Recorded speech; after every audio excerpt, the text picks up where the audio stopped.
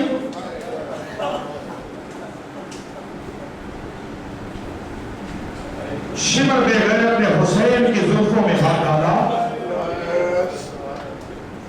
ہاتھ ڈال کر یہ بے غیرت حسین کا سر ہلاتا ہوا عمر سعد مرحوم کے پاس پہنچا.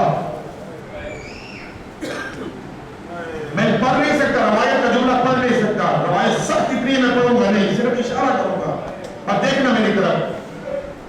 یہ بے غیرت عمر سعد کے قریب پہنچ کر اس نے غریب زہرا کا سر یوں نہیں کیا، بلکہ اس بے غیرت نے سر کو یوں ہوا میں اچھالا. اللہ جانے کس طرح بطول کے بیٹے کا سر زمین پہ آیا.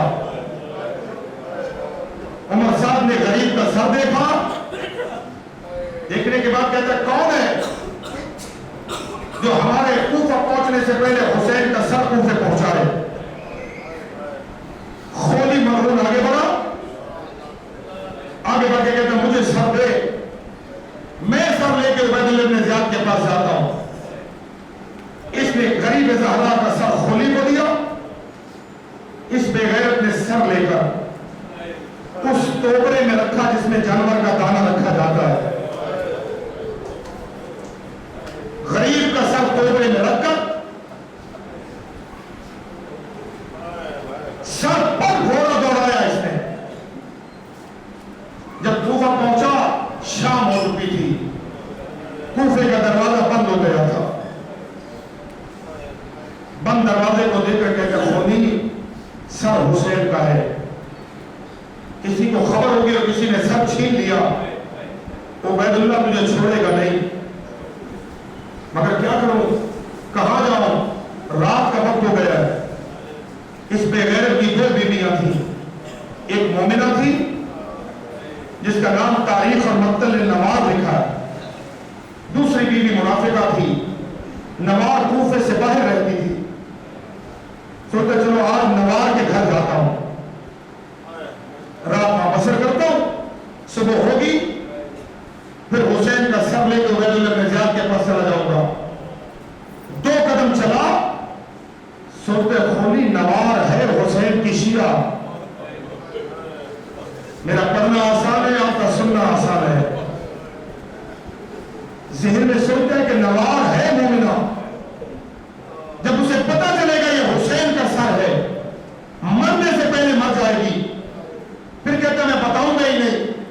چلا نوار کے دروازے پہ آیا، دکتر بات کیا. دکتر بات کرنے کے بعد نوار دروازے پہ آئی. کون؟ کہا کھولی ہوں. دروازہ کھولا، بی بی دیکھ کہ معلوم کہاں سے آ رہا. کہا یزید کے باغیوں سے جنگ تھی. کہا پھر؟ کہا باغی مارے گئے، یزید فاتح ہو گیا. کل اس باغی کے حرم قید ہو کے کوفہ آ رہے، اندر قدم رکھا. نواب دیکھ کر کہتی لا میرا انعام مجھے دے، تو جنگ سے آیا ہے نا. دیکھ کر کہتے صبح دربار جاؤں گا تو حصہ ملے گا تجھے دے دوں گا. نواب کہتے مجھے پیسے نہیں چاہیے، مجھے مدینہ جانے کی اجازت دے. مدینے کا نام آیا، یہ دیکھ کر کہتا ہے کہ مدینہ جانے کی اجازت کیوں مانگتی ہے؟ نماز رو کے کہتی ہے پتہ نہیں 2-3 دنوں میں کبھی میں بطول کو روتا ہوا دیکھتی ہوں، کبھی میں رسول کو روتا ہوا دیکھتی ہوں، خدا خیر کرے میرا آقا مدینے میں خیریت سے ہو، کھولی مجھے اجازت دے۔ یہ دیکھ کر کہتے ہیں شاید تیرے خواب کی تعبیر صبح تجھے کوفے کے بازار میں مل جائے۔ رونے والے وزاداروں، نماز اپنے بستر پہ جا کے لیٹ گئی، اس بے غیرت نے پورے گھر کو دیکھنا شروع کیا، دیکھتے دیکھتے اس کی نگاہ تندور پہ پڑی، تندور کے قریب آیا، غریب زہرا کا سر اٹھا کے اس نے تندور میں رکھا۔ جو مسجد حنانہ کی زیارت کر رہے ہو نا، وہاں پر راس الحسین، مقام راس الحسین بنا ہوا ہے۔ ایک روایت ہے کہ یہ وہی مقام تھا جہاں پر خولی نے آ کے امام کا سر رکھا تھا۔ اس بے غیرت نے تندور میں سر رکھا، سر رکھ کر اوپر ڈھکنا دے کے بستر پہ سو گیا۔ تہجد کی نماز کے لیے نماز کی آنکھ کھلی، نماز جیسے گھر کے صحن میں آئی، تندور میں سے نور کی شعائیں نکل رہی تھی۔ نماز میں تندور سے نکلنے والی شعاؤں کو دیکھا، سوچتی ہے نماز رات نے تندور سرد نہیں کیا تھا، آگ بجھائی نہیں تھی؟ پھر کہتی نہیں میں نے آگ تو بجھائی تھی، ابھی سوچ رہی تھی کہ نوار کے گھر میں نور کی ایک اماری اتری۔ رو لو شرم نہ کرو نا، نور کی ایک اماری اتری، جیسی اماری اتری اس اماری میں سے چند بیویاں نکلی۔ ایک بیوی چلتی چلتی اس تندور کے قریب آئی، تندور کے قریب آ کر اس نے غریب کا سر نکالا، سر نکال کے اس بیوی نے رونا شروع کیا۔ ہائے رونے والوں، نوار قریب آ کے ہاتھ باندھ کے کہتی بیویوں تم کون ہو اور میرے گھر میں آ کے ماتم کیوں کر رہی ہو؟ مطلب کا جملہ یہ ہے، ایک بیوی دے کر کہتی مجھے پہچان، میں آدم کا ہر حقا ہوں۔ دوسری کہتی مجھے پہچان، میں آسیہ بنت مراحم ہوں۔ تیسری کہتی مجھے پہچان، میں مریم بنت عمران ہوں۔ چوتھی بیوی کو اتنی مظلوم تھی، دیکھ کے کہتی نوار مجھے پہچان، میں محمد کی بیٹی فاطمہ ہوں۔ اجر و ثمن اللہ، میں محمد کی بیٹی فاطمہ ہوں۔ تیرے شوہر نے میرے غریب کا سر لا کے تندور میں رکھ دیا تھا۔ ہائے رونے والوں، جلدی سے نوار تندور کی جانب پڑی، امام کا سر نکالا، سر نکال کے دیکھا، موتی نے بوسہ دیا، بوسہ دینے کے بعد نوار زمین پہ بیٹھی، گود میں رکھنے کے بعد کہتی مولا میں تیری شہادت کا ماتم تو بعد میں کروں گی، مگر مولا تو شہید رائے خدا ہے، دعا مانگ تیری شہادت کی خبر مدینے میں زینب نے نہ ملی۔ اجر و ثمن اللہ، اجر و ثمن اللہ، مولا دعا مانگ تیری شہادت کی خبر مدینے میں زینب کو نہ ملی ہو۔ ادادارو زینب کا نام آیا، غریب کے لب ہلے، کل نواز یہ دعا نہ مانگ، اسی لیے 70 قدم پہ کھڑی تھی جب بے غیرت کا خنجر چل رہا تھا اور رو رو کے کہہ رہی تھی او لوگو یہ محمد کا بیٹا۔ فلا لعنت اللہ سيعلم الذين ظلموا أي منقلب